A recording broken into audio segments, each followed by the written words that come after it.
দর্শক শ্রোতা মণ্ডলী, আজকে আমরা চলে এসেছি কুষ্টিয়া জেলার মশলা গ্রামে। এখানে 14 প্রকারের মশলা চাষ করা হয়। আমরা এখন আছি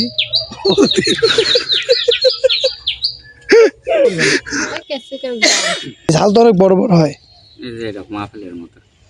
তেজপাতা আছে, ডালচিনি আছে, লবঙ্গ আছে, তার পাশে আদা আছে, এমনি আপনার পেঁয়াজ রসুন এগুলো সবগুলাই আবাদ আছে এই গ্রামের। কুষ্টিয়া টু ঝিনাইদহ ব্যস্ত এই মহাসড়কের বাম পাশেই যেন নতুন এক গ্রাম, মশলা গ্রাম। স্বাগতম আপনাদেরকে সবুজ ভূমির নতুন একটা ভিডিওতে। বরাবরের মতোই আমি এসকে সুজন আছি আপনাদের সঙ্গে। তো চলুন বন্ধুরা, আজকে আপনাদেরকে এক ভিন্ন গ্রামের সঙ্গে পরিচয় করাই। চাচা, এটা তো মশলা গ্রাম। কুষ্টিয়া সদর উপজেলার বটতল ইউনিয়নের বড়িয়া গ্রামটি যেন বর্তমান পরিচিতি লাভ করেছেন মশলা গ্রাম নামে। সড়কের দুই পাশে রঙিন খাঁচায় মোড়ানো নানান রকমের মশলা জাতীয় গাছ, এলাচ, দারুচিনি, ঝাল, পেঁয়াজ, আদা, হলুদ, ক্যাপসিকাম ঝাল সহ 13 থেকে 14 প্রকারের মশলা আবাদ করছেন এখানকার স্থানীয় কৃষকরা। শুধু সড়কের পাশে নয়, বাড়ির আঙিনায়, পুকুর পাড়ে এবং ফসলাবাদী জমিতে সবখানে যেন তারা চাষ করছেন 13 থেকে 14 প্রকারের মশলা। সবুজ ভূমির সকল প্রিয় ভিউয়ার্সকে জানাই আসসালামু আলাইকুম। আজকে আমরা কুষ্টিয়া জেলার মশলা গ্রামে এসেছি। আমরা এখন দাঁড়িয়ে আছি মাহবুবুর রহমান ভাইয়ের আদা চাষের বাগানে। এখানে একদম ভিন্ন পদ্ধতিতে আদা চাষ করা হয়। বস্তায় ভরে স্বল্প খরচে অল্প জায়গাতেই লাভ করছেন আদা চাষ করে।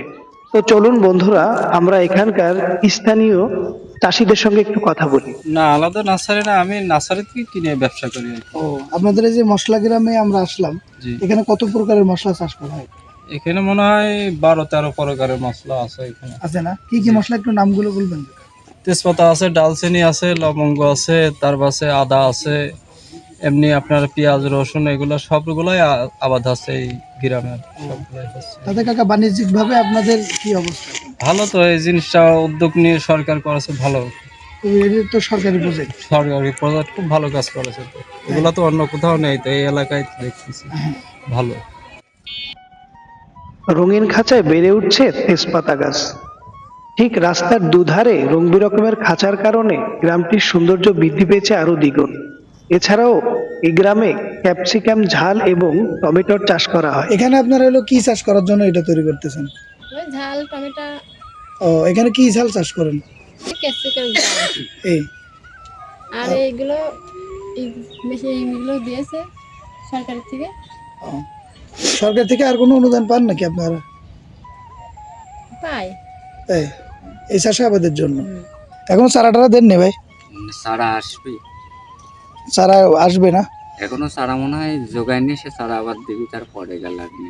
ও, এই চারা লাগানোর কতদিন পরে আপনার ঝাল শুরু হয়? ঝাল শুরু হয় এখনো সময় হতে মনে করেন 2 মাস লাগবে। 2 মাস লাগবে না? ও, এই ঝাল তো অনেক বড় বড় হয়। এই যে এরকম আপেলের মতো। ও, আর এগুলো বিক্রি করেন কোথায়? এগুলো বিক্রি হয় গ্রামগঞ্জে ফিরে যায়। এখানে যেটুকু আবাদ হয় এ তো আর সম্পূর্ণ চাষ না, না না না। সিম্পল। এটা হচ্ছে সরকার দেখাচ্ছে যে করলেই উন্নয়ন হবে, ও, এগুলাই। এখান থেকে এইগুলো তো আর আপনার বাজারজাত হয় না। না না না। এমা করি এটা দেখে আরেকজনা চাষ করবে, তারপরে বাজারজাত হবে। ও, আর আপনার হলো সরকারি ভাবে তো অনুদান কোনো আসে এখানে? সরকারি কিছু আছে, সার ফাঁসগুলো কিছু অনুদান দেয়, এই টাকা পয়সা দেখা যাচ্ছে এই যে সেটটা করেছে সরকারি ব্যয়বহুল। ভিডিওটি শেয়ার করে সবুজ ভূমির পাশেই থাকবেন। দেখা হবে ভিন্ন কোনো গ্রামে, ভিন্ন কোনো জেলায়। ধন্যবাদ।